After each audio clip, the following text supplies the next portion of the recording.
sudah belum? Kurang berapa menit? Ini bisa dilihat dari YouTube juga ya? Enggak, soalnya takmir masjidnya banyak. Ya? Iya, yang maksudnya takmir masjidnya kan banyak. Kan nggak cukup kalau hanya pakai Zoom. Bisa nggak dilihat dengan YouTube?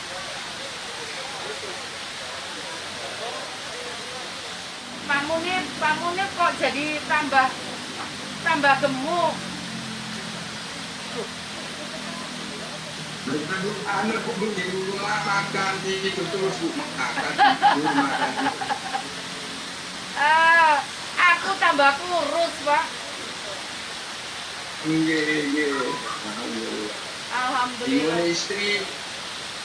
Ya istri masak, asin, makan terus. Alhamdulillah. Ini Burisma telur itu madu seneng saya sama bikin istri saya Bu. Oh iya. Apa? Nah itu ya, saya buat sendiri. Ini Pak Munir, ini pesertanya masih 15. Kita tunggu ya. Saya pingin kehidupan ini normal meskipun dengan cara-cara protokol yang ketat. Kita tetap bisa beribadah ke masjid dengan protokol-protokol yang ketat yang tadi saya sampaikan.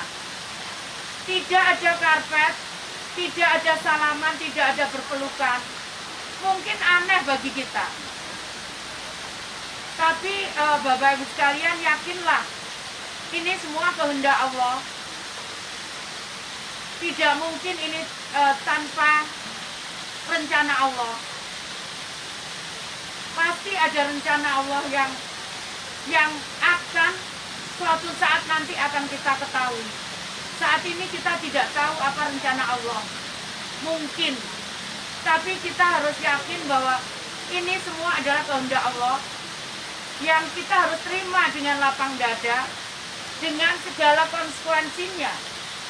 Konsekuensinya adalah kita menyiapkan protokol-protokol tadi yang tadi saya sampaikan. Tidak boleh salaman, tidak boleh berpelukan, tidak boleh menggunakan karpet, atau nuwun tulung sekali. Nuwun tulung sekali. Jangan gunakan, karena kalau kemudian itu dia terkontaminasi dengan seseorang yang kita tidak tahu, mungkin hanya mau mampir, hanya mau sholat maghrib, padahal saat itu maghrib di langgar itu sudah, atau masjid itu sudah selesai, mampir karena dia adalah seorang musafir, mampir kemudian sholat, kita nggak tahu, kita tidak kontrol. Kemudian ada lagi yang ibadah di situ, kemudian terkena itu. Jadi kita tidak bisa, sekali lagi, sembrono. Karena itu cara yang aman adalah kita membawa masing-masing peralatan pribadi. Di protokol ini ada.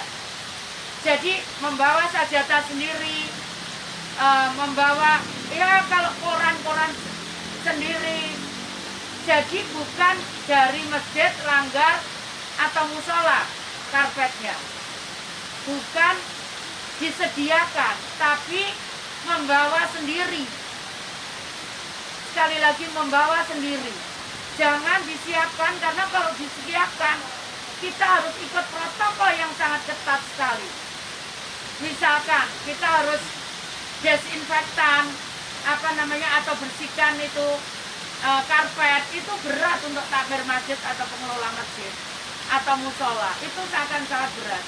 Untuk memudahkan, yaitu tidak pakai karpet, sementara digulung, kemudian itu kita gunakan. Nah, setelah sholat, kemudian dipel, kemudian dibersihkan, seperti itu untuk pengelolaan masjid. Nah, sekali waktu kita memang lakukan penyemprotan karena jumlahnya cukup banyak, Bapak Ibu sekalian. Jadi gilirannya tidak bisa setiap hari, karena petugas kita harus berputar seluruh musola serta langgar di Surabaya. Jadi karena itu Bapak Ibu sekalian, saya mohon dukungannya, karena jangan sampai keluarga kita ikut menanggung resiko itu. Orang yang kita sayangi menanggung resiko itu. Tolong jangan sampai itu terjadi. Jadi di sini Bapak Ibu sekalian sudah saya siapkan protokol-protokol, sambil tadi saya nambahin. Selain yang ada di sini saya menambahkan itu. Jaraknya minimal 1 meter. Minimal. Jadi kalau isinya pasti hanya sekitar tidak lebih dari 50%. Jadi silakan nanti di luar saja Bapak Ibu sekalian. Tidak apa-apa, ini kondisi darurat.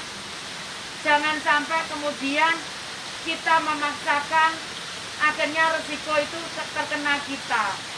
Sekali lagi, resikonya itu sangat berat.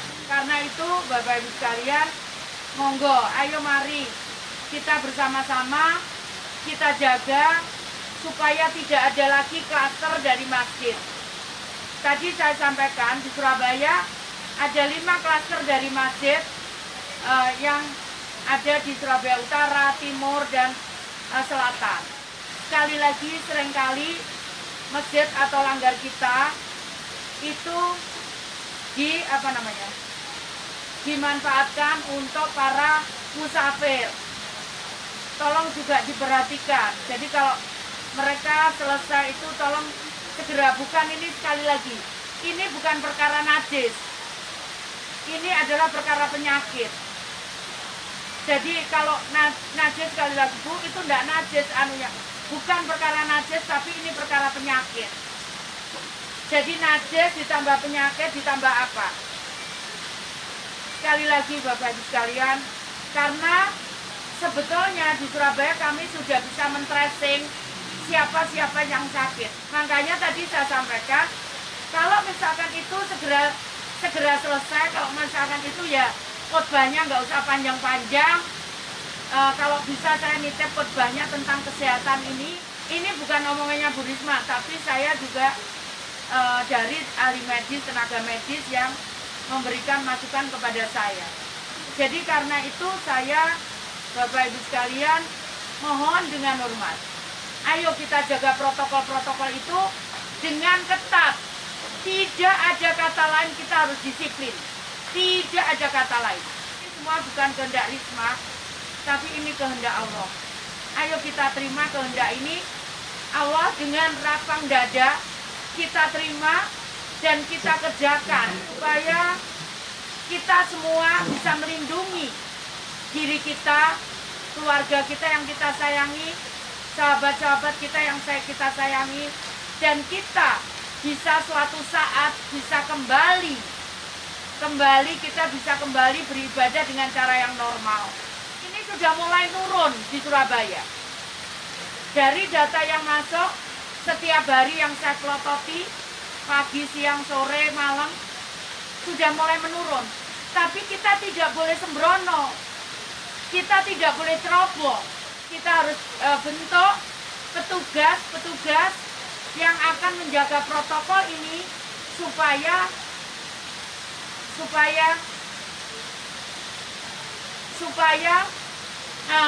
tidak ada kejadian lagi klaster di masjid atau musola. Kita tidak bisa kemudian, loh ini kan tempat ibadah, tidak bisa seperti itu. Kita memohon kepada Allah, ada protokolnya saat kita harus sholat. Kita harus wudhu, kemudian kita harus membaca doa. Nah ini juga sama, protokol itu mari kita tambah. Yakinlah bahwa protokol ini mengajarkan kepada kita, misalkan kebersihan itu adalah bagian dari iman. Dan takmir masjidnya ada berapa? 80. Sudah 80. Bapak Ibu sekalian, kalau di masjid itu ada TPA, TPQ, mohon untuk sementara tidak dulu ya Bapak Ibu sekalian. Nanti saya coba siapkan protokolnya untuk anak-anak ini, karena anak-anak ini berat, jadi sebaiknya ditunda dulu sambil saya nyiapkan protokol, karena kalau balita yang terkena itu resikonya berat, pasti orang tuanya merawat dan kemungkinan juga orang tua dan keluarganya banyak yang terkena. Jadi karena itu saya mohon TPA TPQ tidak dulu. Nah, sambil kita bertahap, kita menata, mungkin nanti ada usulan-usulan dari panjenengan semuanya kepada kami untuk tindak lanjutnya. Kalau misalkan tidak cukup waktunya, karena jumlahnya banyak sekali, nanti mungkin diusulkan bisa melalui surat atau ya grup WA, bisa lewat situ, atau lewat medsos nggak apa-apa, atau masuk di situs lawan konfit Surabaya atau Sapa Warga atau Bangga Surabaya. Silakan Bapak Ibu sekalian, saya nyuwun tulung sekali, jangan sampai ada yang baru. Saya mencoba bagaimana menyelesaikan yang ini. Saya mohon dukungan, bantuan Bapak Ibu sekalian, supaya jangan sampai ada klaster baru dari masjid. Mohon maaf pula kalau ada tutur kata saya yang kurang berkenan di hati Bapak Ibu sekalian. Saya akhiri, Bapak Ibu sekalian, terima kasih, mohon maaf kalau ada yang kurang berkenan. Wassalamualaikum warahmatullahi wabarakatuh.